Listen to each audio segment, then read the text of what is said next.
Soy Lara. Llegar a los azufres en Michoacán siempre me había parecido una buena idea para descansar.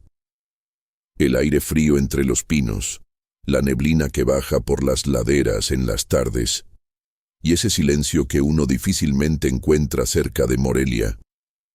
Todo eso me daba una sensación de refugio.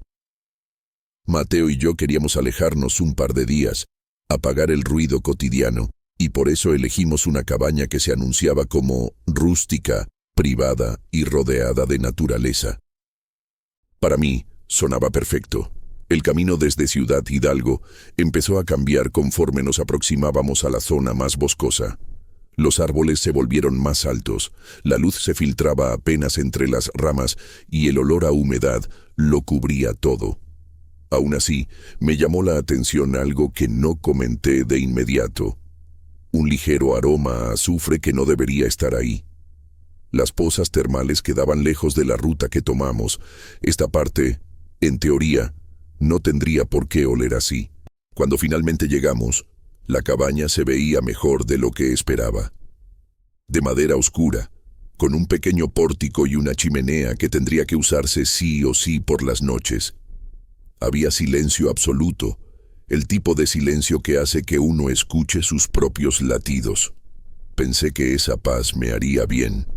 Sin embargo, al abrir la puerta, el olor a azufre se intensificó lo suficiente como para obligarme a respirar por la boca unos segundos. Mateo se acercó a los tubos de la cocina y me comentó, de manera tranquila, que seguramente era algo relacionado con el agua de la zona, que varias cabañas tenían ese problema. Su tono pretendía tranquilizarme, y durante un momento lo logró. Aún así, mi cuerpo reaccionó con un leve escalofrío que no pude controlar. Me repetí mentalmente que estábamos cansados, que quizás yo estaba exagerando. La primera tarde la dedicamos a acomodarnos y caminar un poco alrededor. El bosque tenía algo inquietante. A pesar de lo hermoso que era, sentía como si los árboles retuvieran el sonido, como si absorbieran cualquier ruido proveniente del interior de la cabaña. No era silencio normal. Era una ausencia completa de eco. Cada paso en la tierra húmeda se hundía sin devolver vibración alguna. Al caer la noche, el frío entró rápido. Encendimos la chimenea y nos acostamos temprano. Yo intenté leer un par de páginas de un libro que traía, pero la mente se me desviaba constantemente hacia el mismo punto, la sensación de que la cabaña no estaba del todo vacía. No escuché nada en particular. No hubo golpes ni crujidos diferentes a los de una construcción de madera. Solo una intuición pesada. Como si el lugar hubiese acumulado demasiados años encima, demasiada gente, demasiadas historias que nunca salieron de ahí. Cerca de la medianoche, un ruido lejano me arrancó del sueño. Era como un arrastre, un paso lento sobre el exterior de la cabaña, entre las hojas humedecidas. Me quedé quieta, observando la oscuridad sin atreverme a mover la cabeza. El sonido venía desde la parte trasera, avanzando sin prisa, como si algo caminara arrastrando los pies. Pensé en animales, pero no coincidía. Los animales trotan, corren, saltan. Ese ruido tenía un ritmo humano. Mateo se acomodó en la cama, medio dormido, y murmuró que tal vez fueran ramas cayendo. No quería discutir, pero yo sabía que no era eso, que no podía ser eso. A la mañana siguiente, bajé de la cama con un malestar difícil de explicar. No era miedo, exactamente. Era como si mi cuerpo hubiera dormido en tensión. Al abrir la puerta del cuarto, algo me detuvo. En el suelo, justo frente a la cama, había huellas de lodo. No frescas, sino secas, casi quebradizas, como si llevaran horas ahí. Parecían humanas. No había marcas de garras, ni forma animal. El barro estaba tan perfectamente marcado que pude ver incluso la curva del arco del pie. La puerta principal seguía cerrada con seguro desde dentro. Me incliné para examinar las huellas sin tocarlas. Eran solo dos, como si alguien hubiera dado un par de pasos hacia la cama y luego se hubiese detenido ahí mismo. Sentí un impulso frío recorrerme desde la base del cuello hasta las manos. Mateo observó la escena en silencio unos segundos y me aseguró que seguramente las habíamos hecho nosotros sin darnos cuenta, quizá después de caminar afuera. Pero yo sabía exactamente por dónde había pisado la tarde anterior, y esas huellas no eran nuestras. Decidí tomar un baño para despejarme. Abrí la llave del agua lo suficiente para templarla, pero el vapor comenzó a llenar el baño en cuestión de segundos. Extendí la mano bajo la regadera y me retiré de golpe. Estaba casi hirviendo, incluso con el regulador al mínimo. Intenté mover la llave varias veces, alternando frío y caliente, pero la temperatura era insoportable. El olor a azufre, además, salió del drenaje con más fuerza que el día anterior, un olor denso, crítico, como cuando uno se acerca demasiado a las pozas termales. Mateo intentó ayudar, pero tampoco logró regularla. Él lo tomó como un problema del suministro. Yo sentí otra cosa. Sentí que el agua no quería ser usada, que algo en ese baño estaba demasiado vivo. El resto del día pasó con una inquietud que ninguno de los dos quiso comentar abiertamente. Caminamos un poco por el bosque, tomamos fotografías, intentamos distraernos. Sin embargo, todo me parecía opaco. La luz se filtraba entre los árboles en líneas finas, como si el bosque no quisiera dejarla pasar. Y de vez en cuando el viento soplaba entre los pinos, creía percibir ese olor a azufre nuevamente, apenas perceptible, pero constante. Ya entrada la noche, me despertó la sensación de que alguien estaba muy cerca de mí. La habitación estaba completamente oscura. La chimenea se había apagado horas antes. No oía nada más allá del latido en mis oídos, pero entonces llegó ese sonido. Una respiración lenta, profunda, casi dolorosa. Parecía provenir del costado de la cama, como si alguien estuviera agachado justo ahí, inhalando el aire tibio de la madrugada. Mi cuerpo se paralizó por completo. Todo el instinto me decía que debía moverme, encender la luz, buscar a Mateo, pero no podía. La respiración se mantenía en un ritmo constante, demasiado cerca, demasiado real. Me di cuenta de que el aire alrededor de mí se había vuelto caliente y húmedo, como el vapor de un baño recién usado. Sentí la piel del rostro saturarse de esa humedad, como si hubiera alguien respirando contra mí. No sé cuánto tiempo estuve ahí, con los ojos cerrados, esperando que la sensación se disolviera. Y cuando por fin reuní fuerza para mover la mano hacia la lámpara, el aire cambió de golpe. La habitación volvió a sentirse fría. La humedad desapareció como si nunca hubiese estado ahí. No dije nada a Mateo por la mañana. Él se levantó temprano para preparar café y no pareció notar nada distinto en mi comportamiento, pero yo sabía que algo se había quedado conmigo desde la noche anterior. Algo que no tenía forma ni nombre, pero que se acercaba demasiado cuando la oscuridad lo permitía. Con esa certeza terminó nuestro segundo día en los azufres, y con la inquietud creciente de que aún no habíamos visto lo peor. Desperté antes de que amaneciera, con esa sensación pegada al cuerpo, como si la noche no hubiera terminado del todo. No estaba segura de si había dormido realmente o si mi mente simplemente se rindió por unas horas. Desde el primer segundo, supe que algo seguía dentro de la cabaña, moviéndose con la familiaridad de quien lleva años habitando un mismo espacio. No se sentía agresivo, pero sí inevitable, como si observaba cada uno de nuestros gestos desde los rincones más oscuros. Mateo mencionó que deberíamos aprovechar el día, caminar un rato por los senderos, despejarnos junto a alguna laguna. Asentí, aunque mi cabeza estaba lejos. No quería admitirlo, pero la idea de permanecer en ese lugar me provocaba una ansiedad seca, profunda, la clase de inquietud que no se alivia con luz natural ni con explicaciones racionales. Aún así, Intenté convencerme de que todo tenía un lado lógico, de que yo estaba interpretando demasiado los ruidos, la temperatura, las sensaciones. Tal vez solo necesitaba respirar aire fresco. Mateo decidió bañarse antes de salir.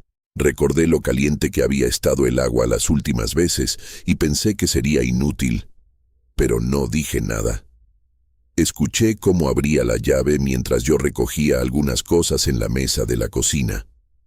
El silencio de la cabaña era tan espeso que cada sonido se amplificaba. Podía percibir el flujo constante del agua como si estuviera justo detrás de mí. Esperé que Mateo murmurara alguna queja por la temperatura, que el agua salpicara cuando intentara ajustarla, que algo normal rompiera ese ambiente tan contenido. Nada de eso ocurrió. La corriente seguía pareja, tranquila, demasiado uniforme para lo que solíamos escuchar ahí. Y por unos minutos, esa normalidad me hizo pensar que quizá todo se estaba calmando. Entonces, comenzó. Lo primero fue el olor. El aroma a azufre invadió el pasillo con una fuerza que nunca había sentido, como si una puerta subterránea hubiera sido abierta justo debajo de nuestros pies. Era un olor más denso, más tóxico, más hiriente que el de las zonas termales. Me quemaba la garganta y dejaba un sabor amargo en la lengua. Llamé a Mateo. No hubo respuesta. Me acerqué a la puerta del baño, sintiendo cómo mi pulso subía a un ritmo que no podía controlar. El sonido del agua seguía corriendo, pero había algo extraño mezclado, un ruido pesado, húmedo, como si algo muy grande se moviera debajo de la superficie. Puse la mano sobre la puerta. Estaba caliente. La abrí. La imagen que encontré me vació el cuerpo de arriba a abajo. Mateo estaba sentado en el suelo, recargado contra la pared opuesta a la bañera, completamente pálido. Su respiración era rápida, entrecortada, como si hubiera corrido durante varios minutos. Intentó hablar, pero lo único que salió fue un sonido débil, casi como un suspiro asustado. Seguí la dirección de su mirada. La bañera estaba llena hasta el borde. No había agua cayendo del grifo, pero aún así, el vapor salía con una intensidad imposible. Lo más inquietante era la superficie. Estaba completamente quieta, como vidrio, sin ondas, sin movimiento. Aún así, el vapor brotaba de ella como si debajo estuviera hirviendo. Y entonces lo vi. Algo emergió de la bañera. No ascendió flotando. Subió como quien escala un pozo oscuro y profundo, impulsándose con los brazos. Una mano alargada, de piel grisácea y húmeda, apareció primero. Luego un antebrazo cubierto por una capa de lodo caliente que goteaba en silencio. La superficie del agua no reaccionaba, como si esa cosa no perteneciera a ella. La figura comenzó a incorporarse con una lentitud desesperante. Su rostro parecía humano, pero no de este tiempo. Había algo antiguo en sus facciones. Algo desgastado, como si hubiera pasado décadas sumergido en un lugar sin luz, absorbiendo minerales, silencio y muerte. Los ojos estaban vacíos, sin brillo, y aún así parecían enfocar cada detalle de mi presencia. Sentí un peso en el pecho tan fuerte que por un instante pensé que me desmayaría. La figura inclinó ligeramente la cabeza, como si reconociera que yo la estaba viendo por fin, como si eso fuera lo que había esperado desde nuestra llegada. Mateo intentó ponerse de pie, pero sus piernas fallaron. Lo jalé del brazo con toda la fuerza que pude y salimos corriendo del baño, de la cabaña y del pequeño claro rodeado de pinos. Deixamos as portas abertas, nossas mochilas, comida, tudo. Apenas corrimos até o cheiro de enxofre desaparecer atrás de nós. No voltamos. Días después, los dueños nos escribieron para preguntar por qué habíamos dejado la cabaña en ese estado. Dijeron que no encontraron nada irregular, que la instalación del agua funcionaba perfectamente, que no había señales de que alguien hubiera entrado o dañado algo. Preferí no responder. Mateo tampoco quiso hacerlo. Intentamos seguir con nuestras vidas, aunque una parte de mí continuaba atrapada en ese baño. Cada vez que abría la ducha en nuestro departamento, esperaba sentir de nuevo ese calor excesivo o ese olor insoportable.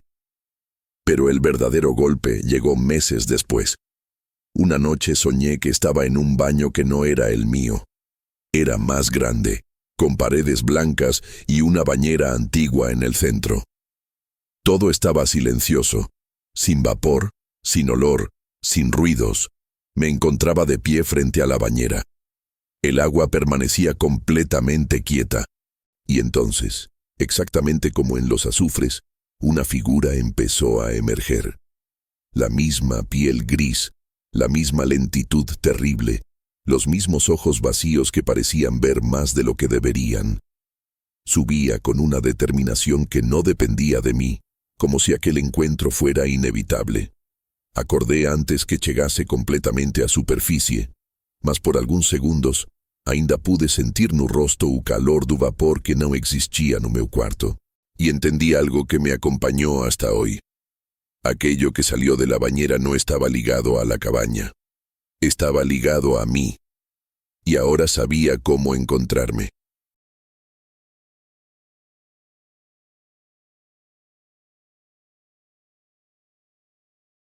A veces pienso que todo empezó de forma tan silenciosa que no me di cuenta del momento exacto en que mi casa dejó de sentirse como un hogar. Mi nombre es Samuel. Durante años yo veía ese espacio como un refugio después del trabajo en la imprenta. Regresaba cansado, con olor a tinta y papel recién cortado, y lo primero que escuchaba era el sonido de mi esposa Daniela, atendiendo a alguna vecina en la mesa de manicure improvisada en la sala.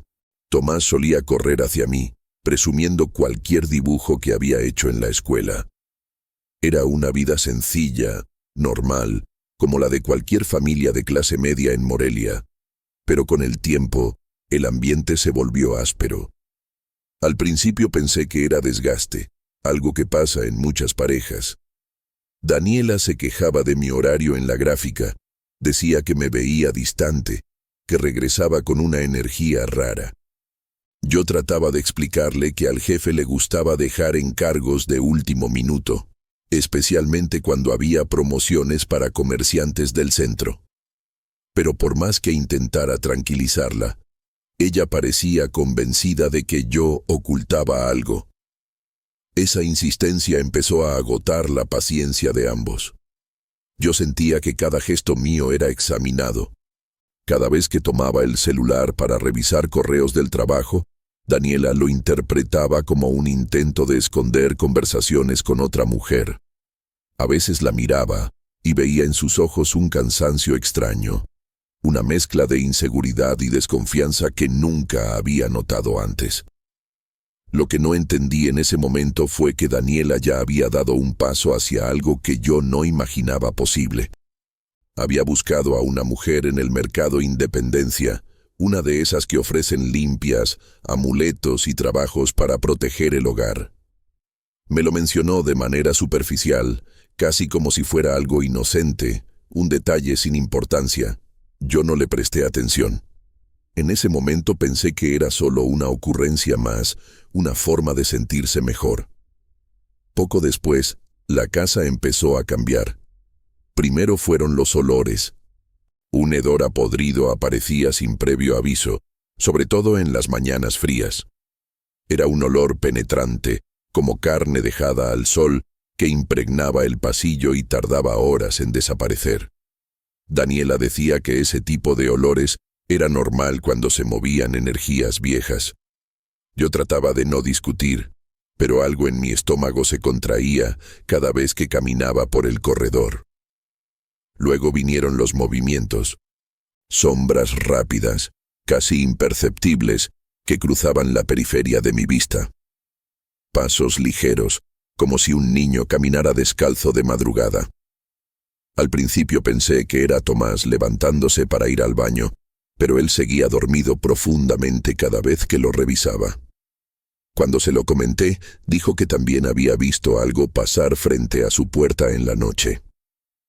Hablaba con un temor que nunca le había escuchado. La tensión entre Daniela y yo siguió creciendo. Su paranoia aumentó de forma drástica. Empezó a revisar mi ropa, mis bolsillos, mis recibos del trabajo. Había noches en que se quedaba despierta, sentada en la sala, observando la ventana como si esperara que alguien apareciera.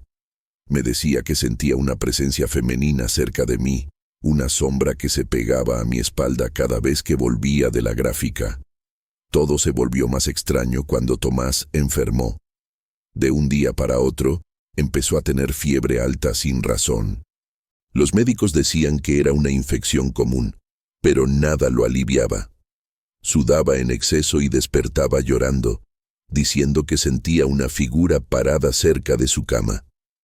Una noche me contó que esa figura se agachaba y lo observaba muy de cerca, como si respirara sobre él. Yo quise pensar que era solo una pesadilla, pero la expresión en su rostro, esa expresión no era de un niño imaginando cosas. Además de eso, la casa comenzó a comportarse de manera anómala.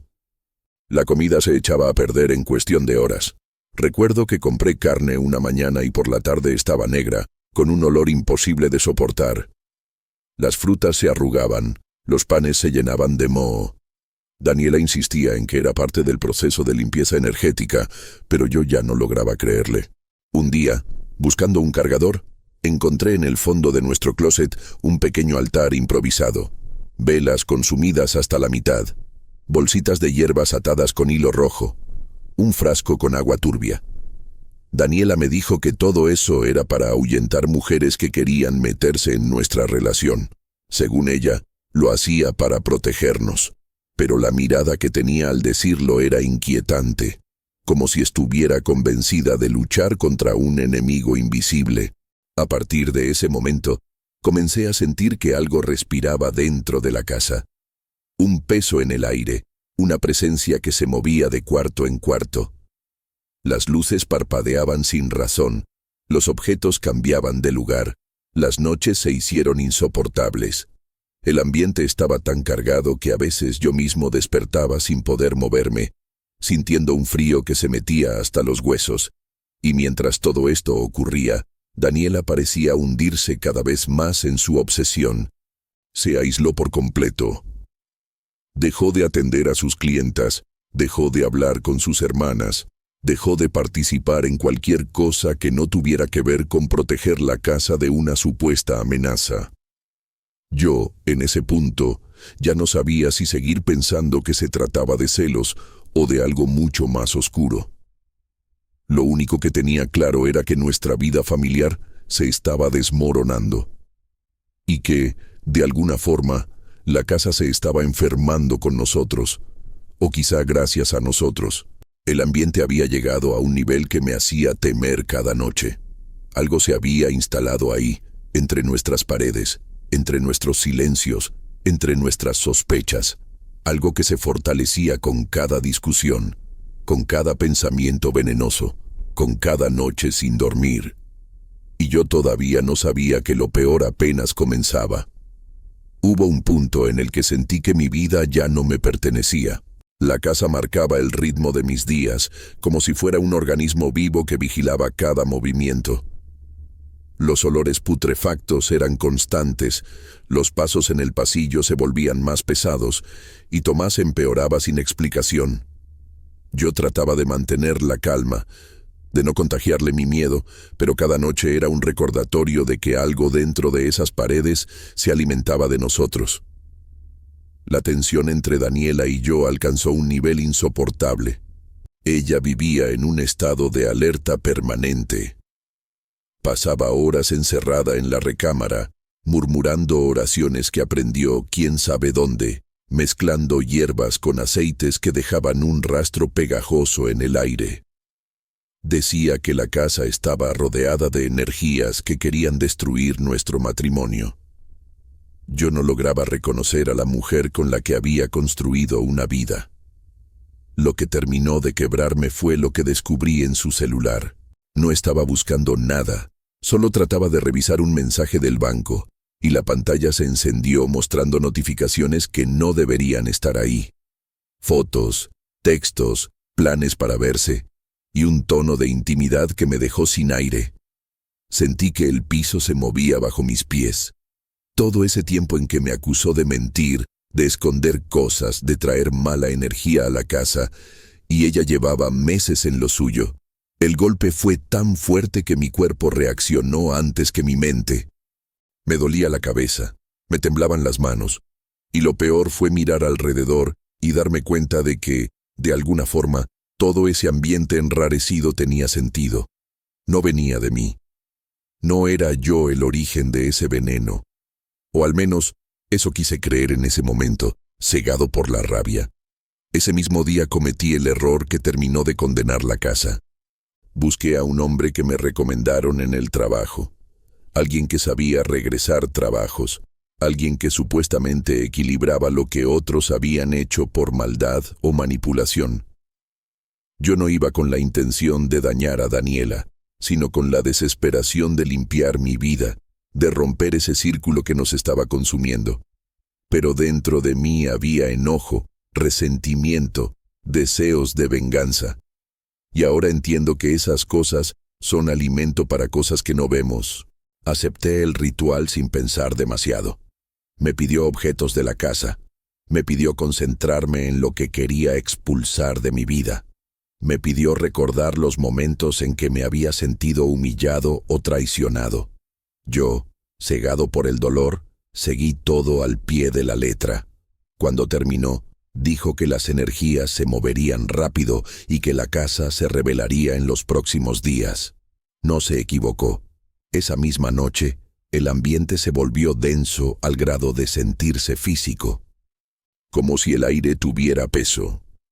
Las puertas comenzaron a cerrarse solas con una fuerza imposible. Las ventanas vibraban aunque no hubiera viento. Sentí la presencia que llevaba semanas rondando, pero ahora era más clara, más consciente, como si hubiera tomado forma. Tomás despertó llorando con un sonido que me heló la sangre. Cuando lo cargué, noté que su piel estaba tan fría que parecía haber estado afuera bajo la lluvia. Vomitó un líquido espeso, oscuro, casi negro, que olía a hierro y humedad. Temblaba y decía, entre sollozos, que unas manos frías lo habían tocado mientras dormía. Esa imagen me destruyó. Era mi hijo, y algo dentro de mi casa le estaba arrebatando el sueño, la salud, la tranquilidad. Yo traté de encontrar a Daniela para confrontarla, pedirle que parara cualquier cosa que estuviera alimentando todo eso, pero su mirada se había vuelto distante, como si viviera en un mundo que ya no incluía a nadie más.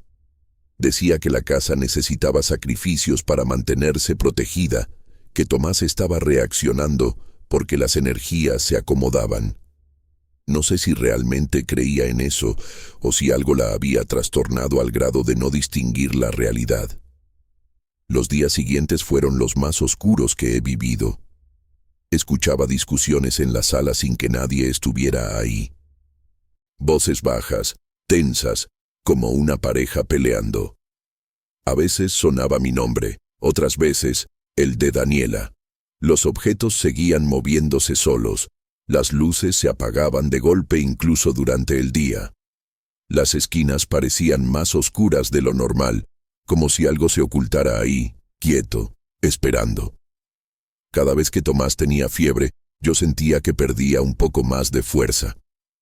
Me sentaba junto a él en la cama y me quedaba horas observándolo, tratando de convencerme de que iba a estar bien. Pero el peso en el aire, esa sensación de ser observado desde el pasillo, me hacía pensar que la casa ya no quería que estuviéramos ahí. Y entonces llegó la última noche. Aún hoy me cuesta escribirlo. Me despertó un sonido profundo, irregular, parecido a una respiración prolongada. Provenía del cuarto de Tomás. Cuando abrí la puerta, el olor a humedad y algo dulzón me golpeó de inmediato. Había una figura inclinada sobre mi hijo. Alta, demasiado delgada, con una postura antinatural, como si su columna no tuviera huesos. Se movía despacio, llevando su rostro, si es que tenía uno, hacia la cara de Tomás, como si inhalara su aliento. Sentí un terror absoluto, primitivo, un miedo tan intenso, que el cuerpo deja de responder durante un instante. Fue como si la casa se tragara el sonido, como si el mundo entero se volviera silencioso. Esa cosa sabía que yo estaba ahí. Lo supe por la forma en que se detuvo, por el ligero giro de su cuerpo, por la sensación de frío que me recorrió la columna. No sé de dónde saqué fuerzas, pero corrí hacia la cama. Agarré a mi hijo y salí sin mirar atrás. La puerta del cuarto se cerró de golpe con una fuerza brutal, como si algo hubiera querido impedir que lo sacara. Esa noche no regresé. Al día siguiente volví por pocas cosas, apenas lo necesario. Daniela ya no estaba. Nadie supo decirme a dónde fue. Sus hermanas dijeron que dejó mensajes confusos y que salió de casa sin explicar nada. Yo no la volví a ver. La casa quedó vacía. Y según los vecinos, sigue así hasta hoy. Lo inquietante es lo que contaron después. Dicen que por las noches, a veces se escuchan discusiones dentro, como si una pareja peleara. Sombras que se mueven detrás de las cortinas, golpes suaves en las paredes, el olor a podrido que sale por la ventana del pasillo. Todo eso ocurre en una casa sin habitantes. A veces pienso que lo que ocurrió no tuvo nada que ver con los celos o las mentiras. Pienso que alimentamos algo sin darnos cuenta. Algo que se fortaleció con cada acusación, con cada resentimiento, con cada ritual hecho desde el miedo y la rabia. Algo que encontró en nosotros el alimento perfecto y que todavía sigue ahí, esperando a la próxima familia que entre creyendo que solo se trata de una casa más en Michoacán.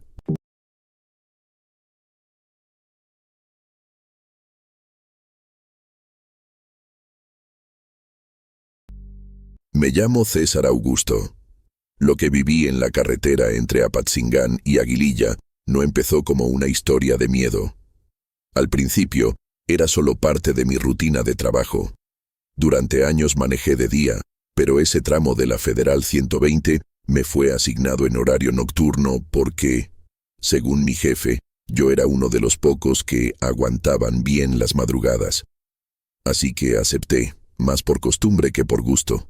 El calor del día se iba apagando apenas caía el sol, y ese cambio brusco de temperatura hacía que la cabina del tráiler se sintiera como un refugio. Yo me acomodaba en el asiento con mi rosario colgado en el retrovisor, el café en un termo viejo y el ruido constante del motor acompañándome como una especie de respiración ajena. La Federal 120 tiene partes donde las luces de los pueblos desaparecen por completo. La vegetación se cierra tanto que parece que la carretera fue cortada a machete en medio del monte. En esos tramos, uno siente que el mundo se queda chiquito, reducido al alcance de los faros.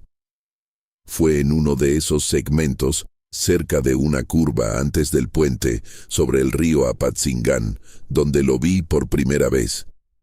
Esa noche, mientras avanzaba con el radio bajito para mantenerme alerta, mis luces iluminaron a un hombre parado justo en el acotamiento.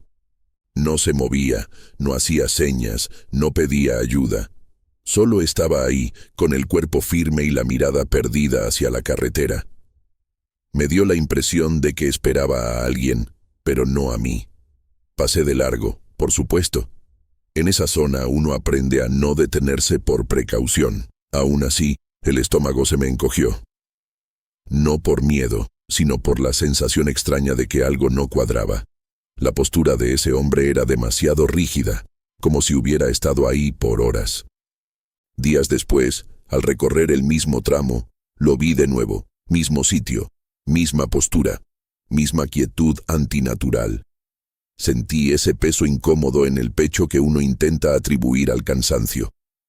Me repetí que tal vez era alguien que vivía por ahí, aunque sabía bien que no hay casas cercanas. La vegetación alrededor es demasiado densa para eso. Aún así, seguí mi camino sin darle más vueltas. Pero la tercera vez ya no pude ignorarlo. El hombre estaba más cerca del borde del asfalto, casi tocando la línea blanca. Los faros solo lograban iluminar su silueta. El rostro permanecía en sombra, como si la oscuridad le cubriera la cabeza por completo. No levantó la mano, no retrocedió ni un centímetro cuando pasé junto a él. Esa indiferencia absoluta me heló la espalda. No era normal. No era humano actuar así ante un tráiler que pasa a esa velocidad. Apreté el volante con más fuerza y aceleré, tratando de convencerme de que quizás solo era un viajero perdido. La idea se desmoronó unos días más tarde. Aquella noche estaba más cansado de lo habitual, así que mantuve la ventana entreabierta para que el aire fresco me espantara el sueño. La carretera iba en línea recta por varios kilómetros, y el silencio era tan profundo que el motor parecía retumbar más de lo normal. Cuando pasé por el punto donde solía aparecer, no vi a nadie. Me sentí aliviado por un momento, pero al mirar el retrovisor, se me fue la sangre a los pies. La silueta estaba detrás, a un lado del camino, justo donde mis luces ya no alcanzaban. No debió estar ahí. No había forma de que un hombre pudiera moverse tan rápido sin ser visto. Sentí el cuerpo tensarse de golpe, como si el miedo me hubiera apretado desde dentro. Me obligué a no frenar, a no mirar de nuevo. Seguí derecho, respirando apenas, escuchando cómo mis dedos rechinaban contra el volante por la presión. Creí que eso era lo peor que podía pasarme. Me equivoqué. En una de mis últimas rutas nocturnas, mientras la radio soltaba estática entre canciones viejas, tuve una sensación muy clara de que no estaba solo. No era la típica paranoia de carretera, era algo más físico, más cercano, como si alguien estuviera pegado al vidrio.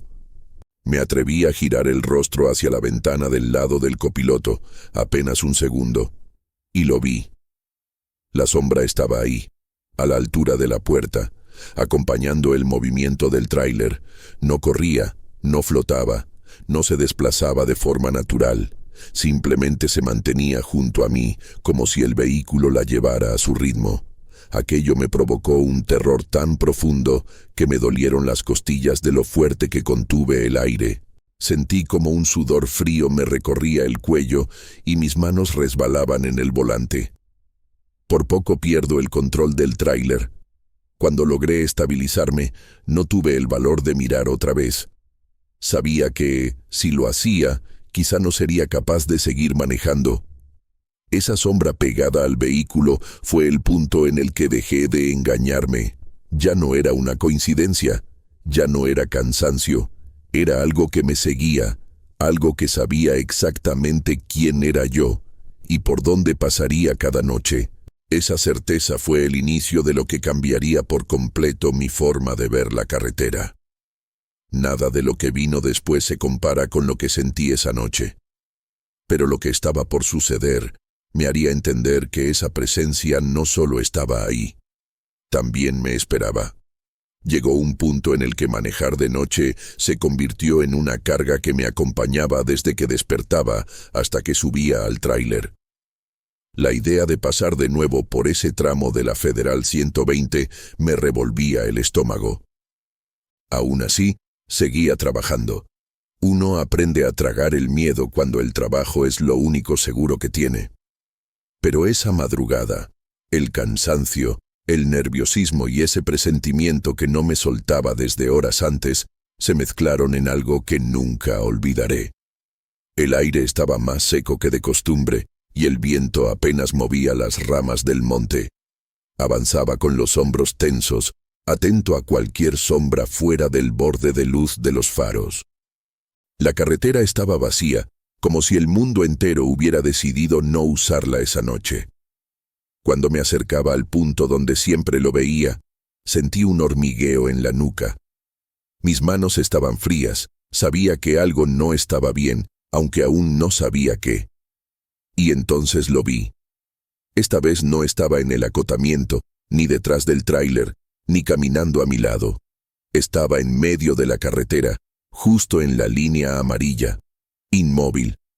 de frente a mí. Mi reacción fue instintiva. Pisé el freno con tanta fuerza que el cinturón me apretó el pecho y sentí cómo las llantas patinaban sobre el asfalto. El tráiler se sacudió mientras luchaba por detenerse sin volcar. Cuando por fin se detuvo, mi respiración era un jadeo seco y sentía un zumbido en los oídos.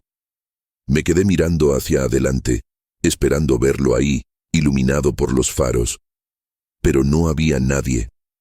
El asfalto estaba vacío. La línea amarilla seguía intacta. Solo el silencio profundo de la madrugada me rodeaba. Ese silencio que parece tragarse todos los sonidos, incluso los propios.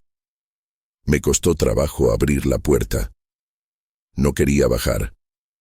Una parte de mí me suplicaba que arrancara de nuevo y me fuera sin mirar atrás, pero otra parte, esa que no acepta quedarse con la duda, me obligó a poner un pie fuera de la cabina. El aire estaba helado, como si hubiera descendido varios grados en cuestión de segundos. Caminé hacia el frente del tráiler con las piernas temblando.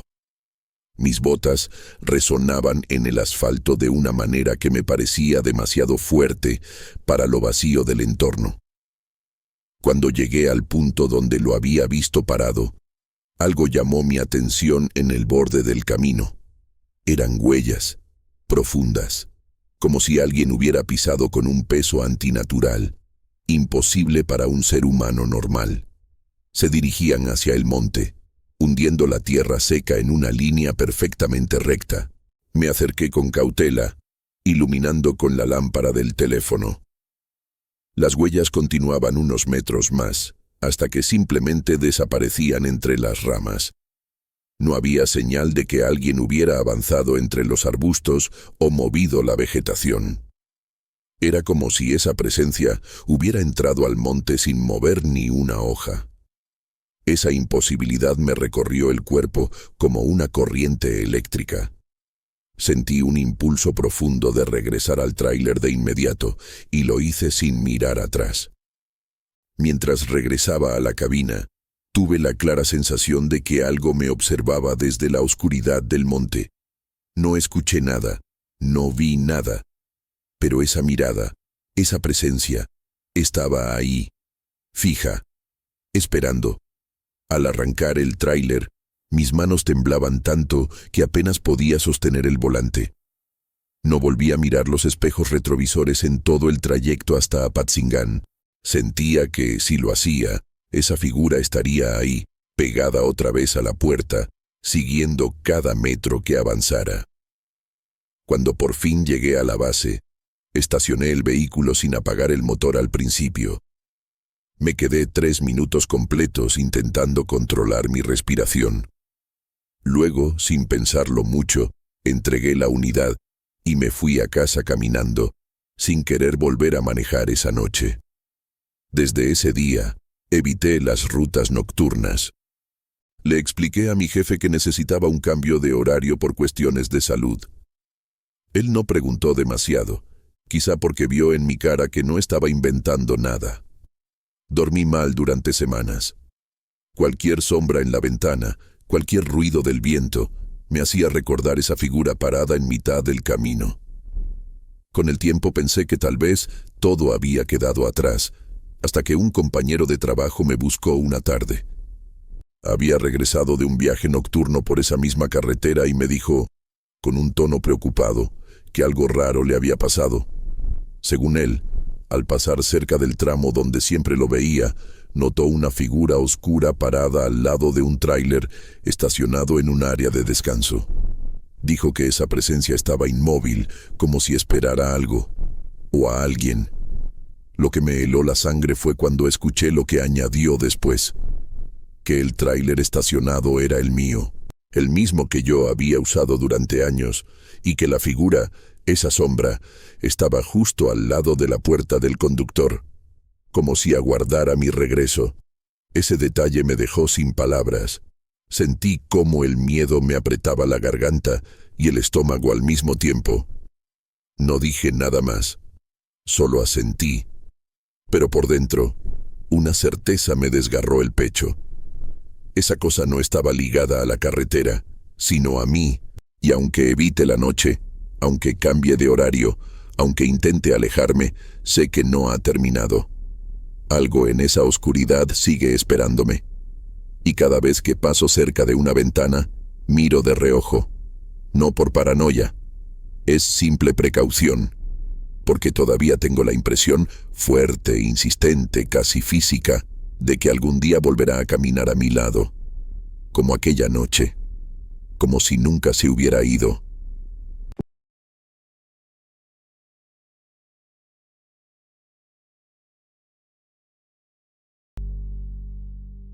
Me llamo Mariela. Apenas crucé la puerta de la casa, sentí ese olor a madera vieja mezclado con humedad que me recordó algunos museos del centro histórico. No era desagradable, pero sí dejaba claro que el lugar llevaba demasiados años sin una familia permanente. Me repetí que aquella decisión tenía sentido. Estaría a unos minutos de la escuela donde trabajo y, por fin, podría llegar a casa temprano para pasar más tiempo con Gabriela. Después del divorcio, cualquier minuto extra con mi hija se sentía como un pequeño triunfo personal. La casa estaba construida con esos materiales típicos de las construcciones antiguas de Morelia. Muros gruesos, techos altos, un corredor estrecho que llevaba a los cuartos y un piso de madera que se movía con cada paso, como si cada tablón se quejara por haber sido despertado. Ese primer día lo atribuí al desgaste y al clima, sobre todo porque el frío del corredor era muy notorio, incluso con el sol de la tarde entrando por las ventanas. Mientras acomodaba las cajas, sentí que la casa observaba mis movimientos, no de una forma sobrenatural, sino con esa sensación incómoda que aparece cuando uno entra a un espacio que ha pertenecido a otros y aún guarda rastros de vida ajena. Gabriela, que siempre ha sido más perceptiva que yo, se quedó un rato en silencio mirando el largo del corredor antes de decirme, de forma muy suave, que la casa le parecía demasiado callada. No lo interpreté como un miedo, sino como esa incomodidad típica que tienen los niños frente a lugares nuevos. Durante la limpieza inicial, mientras movía un mueble bajo la ventana, vi por primera vez las pequeñas marcas en el piso. Eran rectangulares, superficiales, pero recientes.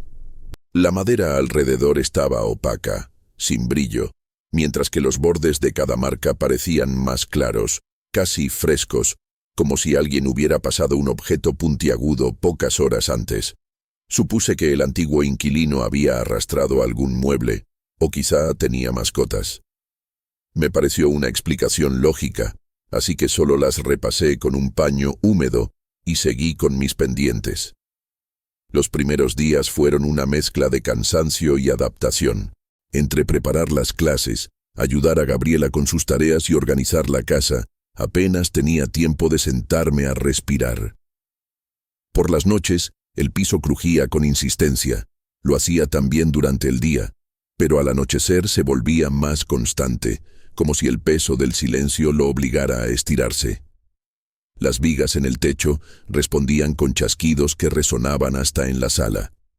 Intentaba distraerme leyendo un rato antes de dormir, pero mis ojos se cerraban rápido. La primera madrugada en que algo me inquietó, desperté por un ruido leve, rítmico, parecido a pasos muy suaves recorriendo el corredor.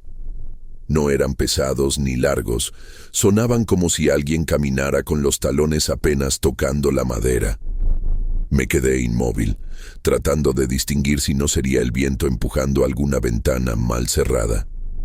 Pero el patrón era demasiado claro, demasiado humano. Me animé a salir del cuarto con el celular en la mano, usando su luz para no tropezar. No vi nada, solo el corredor oscuro y el aire frío que parecía concentrarse ahí, como si la casa respirara desde ese punto. Después de unos segundos, me convencí de que los pisos antiguos tienen su propio lenguaje y que yo simplemente no lo había aprendido aún. Regresé a la cama, pero me costó volver a dormir. A la mañana siguiente, mientras preparaba café, noté otras marcas en el piso, justo en el tramo donde había escuchado los pasos. Eran iguales a las anteriores, rectangulares, nuevas, limpias sobre la madera. Me agaché para verlas mejor y sentí un ligero escalofrío al imaginar que no estaban ahí un día antes. Quise atribuirlo a mi propia distracción, a la fatiga de la mudanza, a cualquier cosa que no implicara pensar demasiado. Me dije que la casa era vieja y que lo viejo siempre guarda sorpresas. Aún así, ese fue el primer momento en que algo dentro de mí se tensó, como si una parte muy pequeña y silenciosa de mi mente hubiera entendido que esas marcas no eran solo un detalle sin importancia. No dije nada para no preocupar a Gabriela. Pero desde entonces, cada vez que caminábamos por el corredor, yo sentía la necesidad de mirar el piso más de lo necesario, como si esperara encontrar algo que aún no sabía nombrar. Con el paso de los días, las marcas en el piso dejaron de ser detalles aislados. Una mañana, mientras barría el corredor, noté que los pequeños rectángulos comenzaban a unirse, formando líneas torcidas que se extendían hacia la sala. Era como si alguien hubiera intentado dibujar un camino, pero sin la coordinación suficiente para mantenerlo recto. La madera parecía más desgastada justo en esos trazos nuevos, como si hubieran sido hechos con una fuerza inquieta, casi ansiosa. Me quedé observando el patrón durante varios minutos, tratando de encontrar una explicación lógica. Terminé concluyendo que quizá yo misma había arrastrado algo sin darme cuenta. Gabriela también comenzó a hacer comentarios que me desconcertaban. No de manera alarmista, sino con esa naturalidad que tienen los niños cuando sienten algo extraño. A veces me decía que el pasillo parecía más largo al anochecer o que escuchaba un golpecito leve cuando se despertaba antes del amanecer. Yo le respondía que las casas viejas tienen sonidos propios, que no debía preocuparse. Pero en mi interior, la inquietud comenzaba a crecer. Había noches en que me costaba conciliar el sueño, pensando en esas líneas que avanzaban poco a poco, como si intentaran acercarse a los cuartos. Una madrugada, la casa entera pareció despertarme. El silencio era tan pesado que podía sentir el aire detenido en mi garganta. Entonces, escuché algo distinto a los crujidos de siempre. Pasos descalzos, pequeños, rápidos, como si un niño corriera por el corredor sin intención de esconderse. No era el ritmo de un adulto ni el peso de un cuerpo grande. Era liviano, casi juguetón, pero lleno de urgencia. Sentí un frío inmediato en la espalda. Me senté en la cama intentando distinguir si eran imaginaciones provocadas por el cansancio. Pero el sonido continuaba, rebotando en la madera. Me levanté con el corazón acelerado. Al abrir la puerta del cuarto, el corredor estaba oscuro, aunque la ventana del fondo dejaba entrar un poco de luz de la calle. Los pasos cesaron en cuanto di el primer paso hacia el pasillo. Me quedé ahí, inmóvil, tratando de convencerme de que todo tenía una explicación lógica. Fue entonces cuando escuché una especie de raspado suave, como si algo estuviera frotando la madera. Bajé la mirada y sentí un sobresalto al encontrar nuevos arranones frescos que no estaban ahí antes de dormir. Eran más largos, más definidos, casi como líneas hechas con uñas o algo muy filoso. Ese fue el primer momento en que sentí verdadero miedo. A la mañana siguiente, la comida que había dejado en la cocina estaba echada a perder.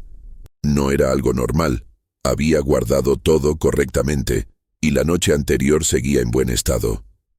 El olor agrio invadía el aire, mezclándose de forma desagradable con el aroma de la madera antigua. Me quedé mirando el refrigerador abierto, tratando de convencerme de que tal vez había habido un fallo eléctrico o que la puerta no se había cerrado bien. Pero, cuando revisé, todo funcionaba de manera normal. Mientras intentaba limpiar los restos, recordé las historias que solían contarse entre vecinos cuando yo era niña. Casas donde los objetos se movían solos, lugares donde la temperatura bajaba sin razón, presencias que no querían ser ignoradas. Siempre pensé que se trataba de exageraciones típicas de reuniones familiares, pero ahí, en mi cocina, algo dentro de mí reconoció ese mismo tipo de silencio denso que siempre acompañaba a esas historias, como si la casa estuviera esperando una reacción de mi parte. Esa noche revisé cada habitación, cada mueble, cada rincón. Quería sentir que tenía cierto control, aunque fuera solo una ilusión. Me sentí tonta, pero también vulnerable. La sensación de ser observada se intensificó, sobre todo en el corredor. Cada vez que pasaba por ahí, me parecía que algo se escondía justo fuera de mi campo visual. No escuchaba nada concreto, pero mi cuerpo reaccionaba solo. Piel erizada, respiración contenida, una necesidad urgente de salir de ahí lo más rápido posible. Antes de dormir, revisé el piso una vez más. Las líneas del día anterior ya no estaban como las recordaba. Ahora se curvaban un poco, dibujando formas casi infantiles, como si alguien estuviera intentando copiar un dibujo simple y no lo lograra bien. Me invadió una sensación de tristeza mezclada con inquietud, como si detrás de esas marcas hubiera una intención que yo todavía no entendía. Esa madrugada volví a escuchar los pasos. Esta vez no intenté salir a ver. Me quedé quieta, observando la puerta entreabierta del cuarto y sintiendo cómo el aire se enfriaba minuto a minuto, como si la casa respirara un aliento helado desde el corredor. Sabía que, al amanecer, habría nuevas marcas, y sabía que no podía seguir ignorando lo evidente. Algo dentro de aquella casa estaba tratando de comunicarse. La pregunta era si buscaba ayuda o si quería que nos fuéramos. La mañana en que las marcas formaron palabras fue cuando dejé de buscar explicaciones lógicas. Desperté con la sensación de haber dormido apenas unos minutos. Aunque el reloj marcaba que habían pasado más de 6 horas, sentía un peso extraño sobre el pecho, como si hubiera estado conteniendo la respiración toda la noche. Cuando me levanté, lo primero que hice, sin pensarlo, fue revisar el corredor. Era ya un hábito involuntario. Las marcas estaban ahí, pero esta vez no formaban líneas ni curvas torcidas. Eran letras, trazos infantiles, desordenados, como escritos por una mano pequeña que no había terminado de aprender. Me costó comprenderlos al principio, porque parecían hechos con desesperación, con la madera levantada en algunos bordes. Cuando por fin logré leerlos, sentí un frío profundo que me recorrió el cuerpo entero. No salgas. Me quedé varios minutos en silencio, intentando asimilar lo que veía. Repetí mentalmente esa frase una y otra vez, como si al hacerlo pudiera encontrar una explicación. Pensé que quizá Gabriela había querido jugar con algo filoso, aunque sabía que ella jamás haría eso en plena madrugada. Y además, el tamaño de las marcas no coincidía con su altura. Eran demasiado bajas, demasiado cerca del suelo, como si hubieran sido hechas por alguien que se arrastraba. Durante todo el día llevé conmigo una sensación de presión constante en el pecho. En la escuela intenté concentrarme en mis clases, pero la imagen de las palabras seguía apareciendo en mi mente como un recordatorio incómodo. Sentía un miedo que no quería admitir en voz alta, incluso dentro de mis propios pensamientos. Tenía la impresión de que la casa trataba de decirme algo, pero no sabía si debía escucharlo. Esa noche, la temperatura bajó de forma brusca. No era el frío normal de las construcciones antiguas. Era un frío que parecía venir del interior de la casa, como si los muros exhalaran aire helado. Gabriela se quedó profundamente dormida, ajena a todo. Yo, en cambio, no lograba mantener los ojos cerrados, y cuando finalmente conseguí quedarme dormida un rato, desperté de golpe con un ruido seco, como si algo hubiera caído muy cerca de la puerta de mi cuarto. Me levanté inmediatamente. El pasillo estaba oscuro, pero podía distinguir una sombra pequeña, moviéndose justo debajo de la puerta, como si algo se hubiera arrastrado hacia ese punto y se quedara ahí, inmóvil. Mi respiración se volvió entrecortada. No sabía si debía abrir la puerta o quedarme donde estaba. La sombra parecía latir, encogerse y expandirse, como si estuviera aguantando la respiración al mismo tiempo que yo. Di un paso hacia atrás. En ese instante, escuché un sonido que me heló el alma, un raspado lento, insistente, contra la madera del corredor. No era un objeto, no era un animal, era algo que parecía usar uñas. Me acerqué lo suficiente para ver la separación bajo la puerta. Las sombras se movían con ritmo irregular, como si alguien del otro lado estuviera tratando de escribir algo más.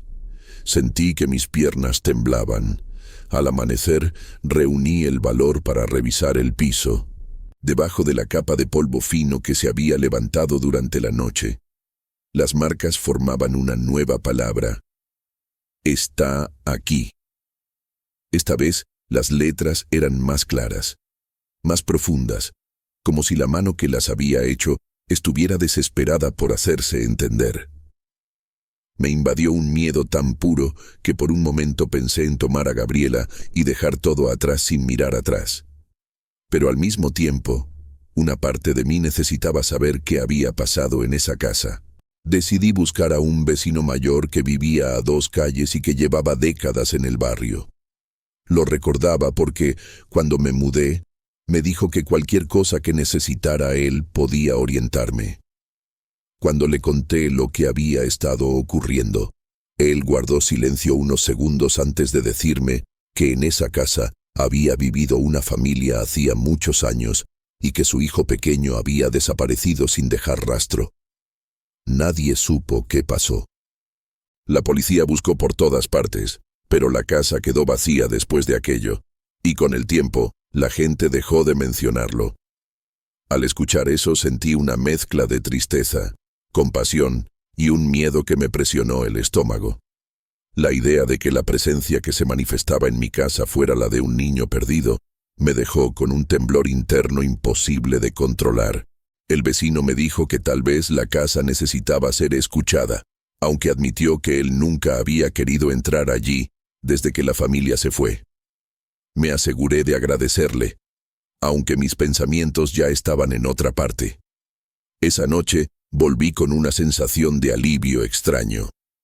Pensé que entender el origen de lo que ocurría me permitiría descansar, que quizá el niño, o lo que quedaba de él, solo buscaba ser reconocido.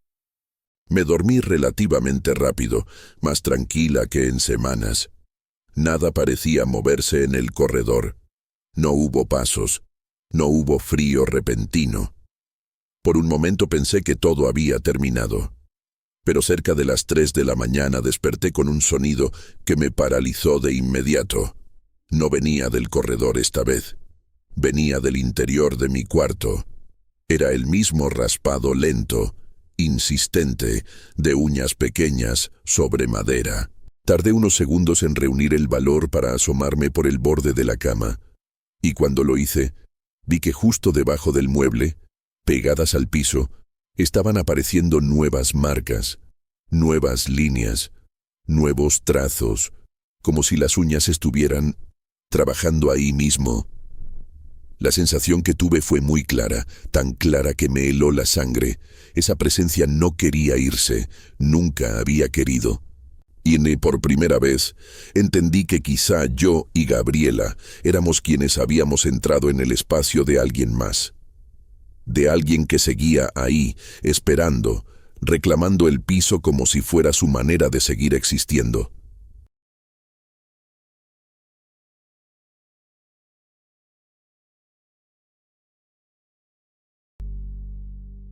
Mi nombre es Feliciana.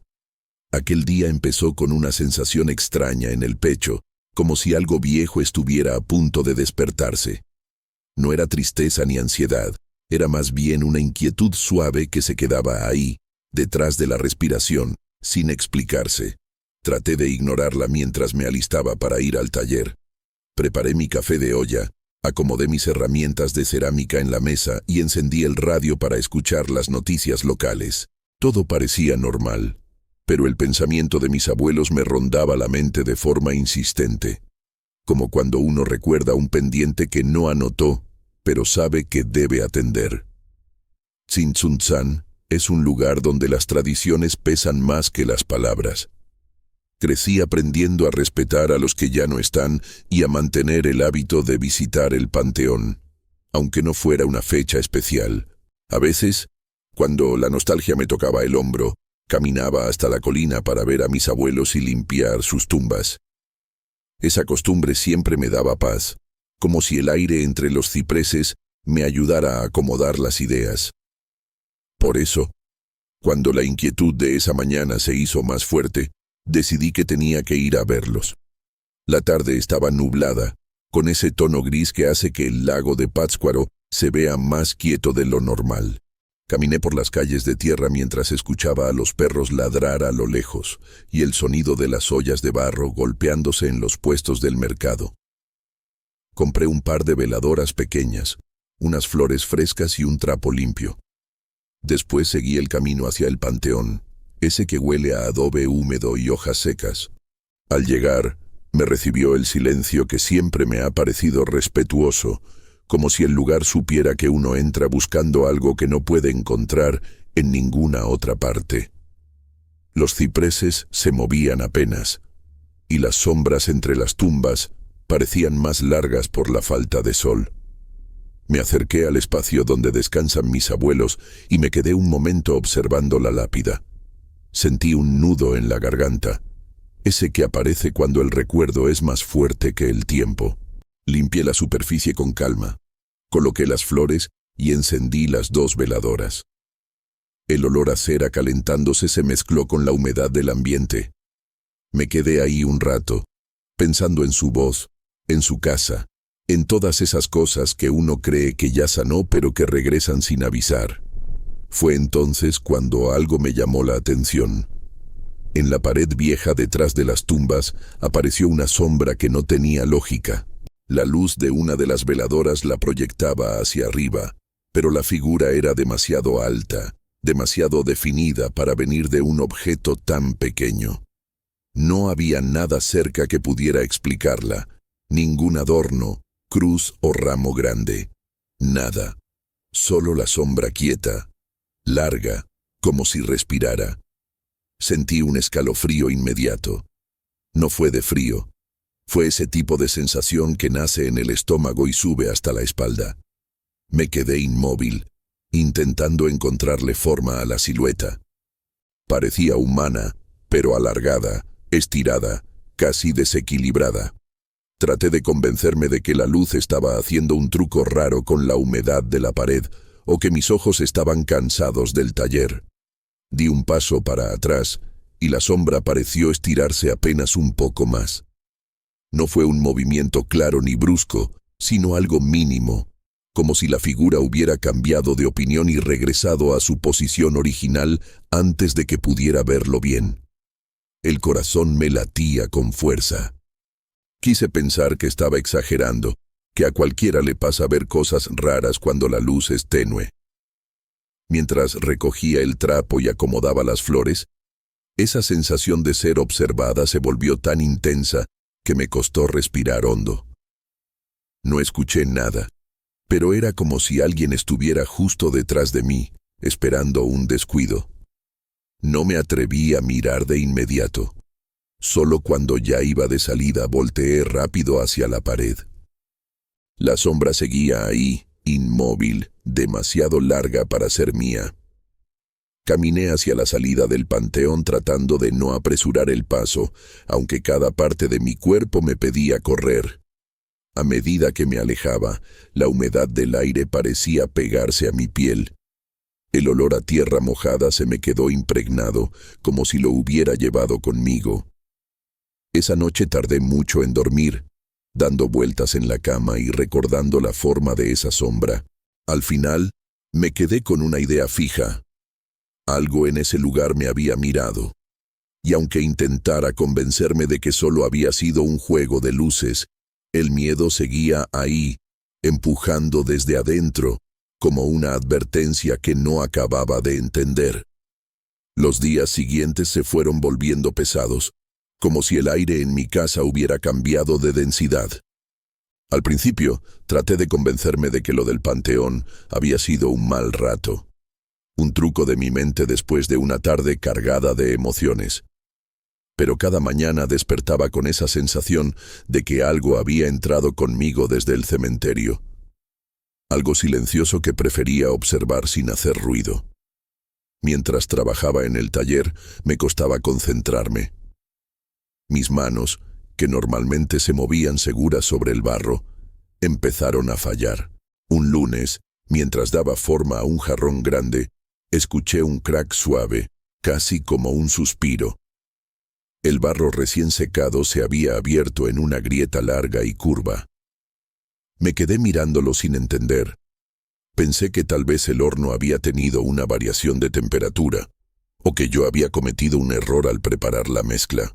Sin embargo, cuando revisé otras piezas, encontré varias con grietas del mismo tipo, como si alguien hubiera pasado un dedo profundo sobre las paredes para marcarlas. Ese detalle me inquietó más de lo que quise admitir. Las piezas agrietadas parecían señalar una dirección, todas hacia la entrada del taller. Me dije que eran coincidencias, nada más, pero el estómago se me apretó igual. Al caer la tarde, intenté distraerme caminando alrededor de la casa. Vivo en una zona tranquila, cerca de otros artesanos, donde por las noches solo se escuchan los grillos y, de vez en cuando, el motor viejo de algún carro que pasa por la avenida principal. Esa rutina siempre me había dado tranquilidad, pero esa noche, mientras acomodaba las herramientas dentro del taller, escuché pasos en la tierra afuera. No eran rápidos ni nerviosos, eran lentos, deliberados, como si alguien estuviera recorriendo el perímetro de mi casa, marcando cada rincón. Me quedé quieta, con el corazón golpeando en el pecho. Intenté escuchar con claridad, pero los pasos se detuvieron de golpe, como si quien fuera hubiera sabido exactamente el momento en que me di cuenta. Me asomé por la ventana, esperando ver algún perro, algún vecino, algo que me diera una explicación sensata. Pero no había nadie, solo el camino vacío, la noche espesa y la luz de la luna cayendo sobre la tierra como un reflejo viejo. La piel se me erizó por completo. Cerré la ventana sin hacer ruido, tratando de convencerme de que lo había imaginado. Esa noche encendí una veladora en mi mesa, como suelo hacer cuando necesito paz. Normalmente, la llama se mueve suave, casi en círculos, siguiendo las corrientes mínimas de aire de la casa. Pero esta vez permaneció erguida, recta, apuntando hacia la puerta principal, como un dedo señalando. Intenté ignorar ese detalle, pero cada vez que levantaba la vista, la vela parecía más tensa, como si insistiera en que mirara hacia el mismo punto. Dormí mal, muy mal. Los sueños se volvieron oscuros, pesados, llenos de un frío que parecía atravesar la piel. Soñé con mis abuelos, pero no como los recordaba, sino envueltos en sombras, temblando, pidiéndome que encendiera luz en un lugar tan negro que parecía no tener fin. No era tristeza lo que me transmitían, era desesperación, una necesidad urgente, casi un ruego. Desperté sudando, con el cuerpo entumido y la habitación oliendo ligeramente a tierra mojada, como si alguien hubiera dejado la puerta abierta durante una lluvia. Pasé el día tratando de entender ese sueño. Parte de mí quería creer que era mi mente procesando la visita al panteón, que todo tenía que ver con nostalgia. Pero había algo más. Una parte muy profunda, instintiva, me decía que lo que estaba rondando mi casa no tenía nada que ver con mis abuelos. Ese pensamiento me caló tan hondo que tuve que sentarme para recuperar el aliento. Sentía un miedo distinto, más primitivo, como el que uno siente cuando sabe que no debe voltear porque algo lo está mirando fijamente desde atrás. Esa presencia, como quiera que fuera, se sentía vieja, antigua, como si llevara siglos esperando un momento para hacerse notar. Y lo más aterrador era esa sensación de haber sido marcada, como si la sombra en el cementerio me hubiera elegido de alguna manera que yo no entendía. A veces, durante las noches, tenía la impresión de que algo se detenía justo afuera de la puerta. No tocaba, no hacía ruido, no intentaba entrar. Solo estaba ahí, esperando. A medida que pasaban los días, el ambiente en mi casa se volvía más pesado. Cada veladora que encendía repetía la misma conducta. La llama, tensa y estrecha, apuntaba hacia la puerta principal, clavándose en ella como si señalara un camino inevitable. Una parte de mí quería dejar de encenderlas, pero otra sentía que necesitaba esa luz, aunque fuera mínima. La angustia empezó a acompañarme incluso durante el día. Cada sombra en el tallercito parecía más alargada de lo normal. Cada crujido me hacía voltear. Vivía atrapada entre la lógica y el instinto, tratando de encontrar razones mientras mi cuerpo me gritaba que algo no estaba bien. Para ese punto ya sabía que no podía seguir ignorando lo que había empezado en el panteón. Algo me había seguido, y aunque yo no lo quisiera aceptar, parecía decidido a no dejarme en paz. Para cuando decidí volver al panteón, ya no podía ignorar nada. La tensión dentro de mi casa era insoportable. Cada noche se sentía más larga, más fría, como si el aire mismo quisiera empujarme hacia afuera. La presencia alrededor de la puerta se hizo tan constante que me descubrí evitando mirar hacia ese lado, incluso durante el día. Las veladoras seguían apuntando hacia la entrada, con una precisión que me erizaba la piel. No había corriente de aire, no había explicación lógica. Y aún así, la llama insistía en señalar ese punto, como si algo estuviera parado ahí, invisible pero innegable. Lo peor era el olor. Esa mezcla de tierra húmeda y hojas podridas empezó a invadir mis madrugadas. A veces despertaba convencida de que había un montón de tierra recién removida bajo mi cama. Otras veces sentía que el olor venía desde el pasillo, como si alguien hubiera entrado con los zapatos cubiertos de lodo. Revisaba la casa completa una y otra vez, pero no encontraba nada. Sin embargo, el hedor persistía, flotando como una advertencia silenciosa. Una madrugada, luego de otro sueño en el que veía a mis abuelos encogidos en la oscuridad, decidí que no podía seguir así. Me levanté con el corazón golpeando fuerte, sintiendo que si no regresaba al panteón, algo peor iba a pasar. No tenía claro qué buscaba, ni qué esperaba encontrar, pero la necesidad era tan fuerte que me temblaban las manos. Preparé una veladora más grande, de esas que duran toda la noche, y la llevé conmigo, envuelta en un rebozo. El camino hacia el cementerio estaba casi vacío.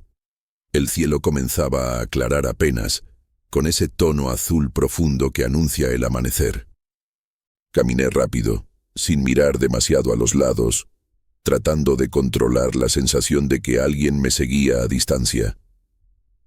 Cada paso parecía acercarme no solo al panteón, sino al origen del miedo que me había estado mordiendo desde aquella primera visita.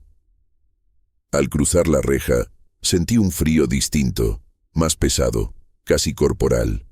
Los cipreses no se movían, aunque había viento. El silencio era tan denso que por un momento pensé que había perdido el sentido del oído. Me dirigí directo a la tumba de mis abuelos, siguiendo el sendero de tierra oscura que siempre recorría. Todo se veía igual, pero también todo parecía distinto, como si el lugar estuviera reteniendo el aliento. Cuando llegué frente a las lápidas, lo primero que noté fue la luz tenue que caía sobre la pared detrás. No había veladoras encendidas, y aún así, la superficie se veía iluminada de una forma extraña, como si reflejara algo que no estaba ahí. Me quedé inmóvil, sintiendo un hormigueo en la nuca. y entonces la vi. La sombra. Al principio pensé que estaba quieta como la vez anterior, pero no. Esta vez se movía. Despacio, como si fuera líquida, se estiraba y se contraía, desafiando cualquier forma lógica. Era más alta que antes, mucho más. Se alargaba hacia arriba como una figura que no conocía límites. Y, lo peor, comenzaba a deslizarse hacia mí. Di un paso para atrás sintiendo un vértigo profundo. La sombra se expandió a un costado, como si extendiera un brazo. Luego se estiró hacia el frente, avanzando por el suelo en dirección a mis pies.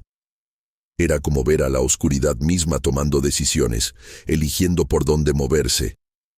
La respiración se me quebró. Sentí ese olor a tierra mojada golpeándome como una ola. El instinto me gritó que encendiera la veladora. Con manos temblorosas, la saqué del rebozo, raspé el cerillo y logré prenderla. La llama se alzó pequeña pero firme. La coloqué sobre la tumba de mis abuelos, sin saber por qué ese gesto me parecía urgente, necesario, como si fuera un límite que podía protegerme. En el momento en que la base de la veladora tocó la superficie de la lápida, la sombra se detuvo. No desapareció de golpe, ni se ocultó como si hubiera sido un espejismo. Simplemente comenzó a deshacerse, como humo negro desvaneciéndose en agua. Se fragmentó, se volvió borrosa, luego más tenue, hasta que finalmente solo quedó la luz del amanecer sobre la pared, sin nada más. Me quedé ahí, sin moverme, escuchando al fin el canto de los pájaros a lo lejos. El olor a tierra mojada se disipó como si nunca hubiera estado. Sentí un alivio extraño, mezclado con un agotamiento profundo. Por un momento creí que todo había terminado, pero no tardé mucho en descubrir que no era así. Cuando regresé a casa esa mañana, todavía con la ropa impregnada del frío del panteón, encendí una veladora en la cocina para calmarme. Y ahí fue cuando entendí que algo había cambiado de forma irreversible. La llama, en cuanto tomó fuerza, se inclinó hacia mí, no hacia la puerta, no hacia el aire, hacia mi cuerpo. Me quedé helada. La vela parecía señalarme, igual que antes señalaba la entrada. Intenté moverla a otro lugar de la mesa. La llama giró con ella, como si me estuviera siguiendo. La apagué de golpe, pero la sensación de ser observada no desapareció. Desde ese día, cada veladora que prendo, en mi casa, en el taller, incluso en casas ajenas, hace lo mismo. Sin importar el tamaño, la marca o el lugar donde la encienda, la llama se inclina siempre hacia mí, como si reconociera algo que yo no puedo ver. He dejado de encender muchas, pero a veces las necesito para trabajar o para rezar. Y cada vez que su luz se mueve, siento que la sombra del panteón nunca se fue del todo, solo cambió de sitio, y ahora la lleva conmigo, donde sea que vaya, donde sea que encienda una luz.